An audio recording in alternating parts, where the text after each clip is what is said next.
I've been married to my husband for 10 years, and only now do I realize I never really understood what he wanted. I feel like such a terrible wife. I thought female had been married to my husband, 38 male, for 10 years. We dated for 2 years before marriage, but also dated for a year and a half during the end of our college years. My husband is a good man. He works from home, is a tech executive. He goes into his office around 7:30 a.m. and works until 6 p.m. every day. In addition to this, he'll do the laundry every week while I'm at work, does most of the cooking, almost all of the meal planning, and spends all of his time with me and his extended family. When he's not working, he spends most of his free time working on projects around our property. Small renovation projects. He renovated our entire home himself when we bought it. Improvements to our yard, such as a huge deck, a fancy patio, pergolas, custom wood furniture. He is completely supportive of me, encourages me in positive ways, and pushes me to pursue my interests. I couldn't ask for a better partner. He is a dream come true. My husband does well professionally. He doesn't spend money on much beyond tools to aid in our ever-ongoing renovation projects. He's always been difficult to give meaningful gifts to.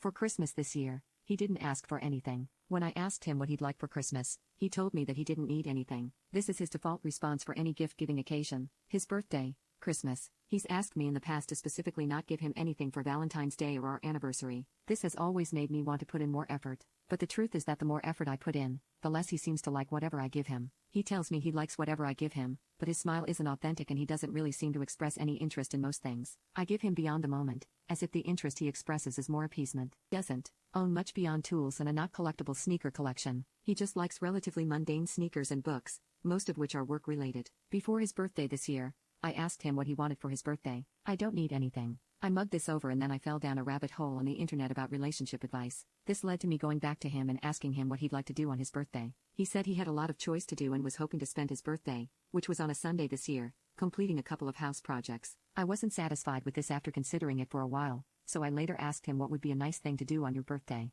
He looked at me for a moment and started talking. We live on Long Island, New York. On the South Shore is a series of bays and barrier islands that are set up as beaches. There's a causeway that connects the main island to the beaches on the barrier islands. We visit the beach several times a week in the summer, driving over that causeway. He said that he thinks it would be nice to drive across the causeway early in the morning before the road got busy to drive slow to enjoy the view. He's always the driver and it's difficult to appreciate the view when trying to keep an eye on the road, and that he always wanted to be the passenger so that he could focus entirely on the view of the sun coming up over the bay and the Atlantic. Then he just smiled and turned his focus back to what he was working on. We've driven over that bridge maybe 1,000 times together. He's always driven. I felt like an absolute jerk. The morning of his birthday, we woke up early, made some coffee, drove him over the causeway to the beaches and back. I drove slow and he stared out at the view on both sides of the car. When we made it back over the causeway, he asked if we could do it again, and so we did. And when we made it off the causeway the second time, I asked if he wanted to go again, but he said no, that he was hungry and wanted to go home. I don't know if it was my imagination or not, but I thought he looked happier that day than I had seen him in a long time.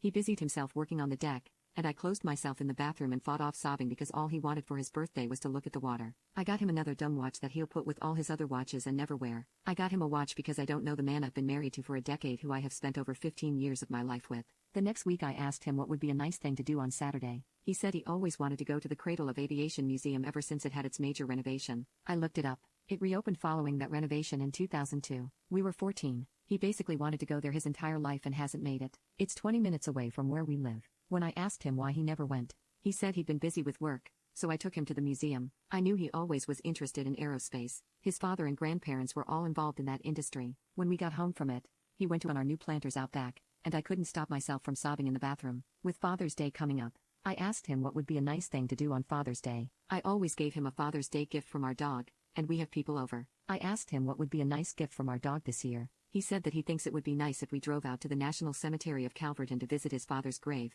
and he then said he didn't need anything for a gift. When I pressed him on it, he said he's not a father. We don't have kids. My father's dead. I don't have anything to celebrate. And I just broke down sobbing there in front of him. He thought I was upset about not having had kids, but truth is that we never prioritized it, and it was too late medically for me when we tried. He had always taken a whatever happens approach to the topic of parenthood, neither wanting nor not wanting children. But I was upset because in that moment I realized that he didn't want anything I had pushed on him on Father's Day and had made the mistake of prioritizing him over his feelings. His father passed weeks before our wedding. His father's goal was to live long enough to attend our wedding, but the cancer was too far along. I let him take and stake for 10 years on Father's Day without realizing his thoughts were on the other side of the island at his father's grave. I failed him for our entire relationship. He asked me for absolutely nothing except to not make a fuss over him, and I failed at even doing that.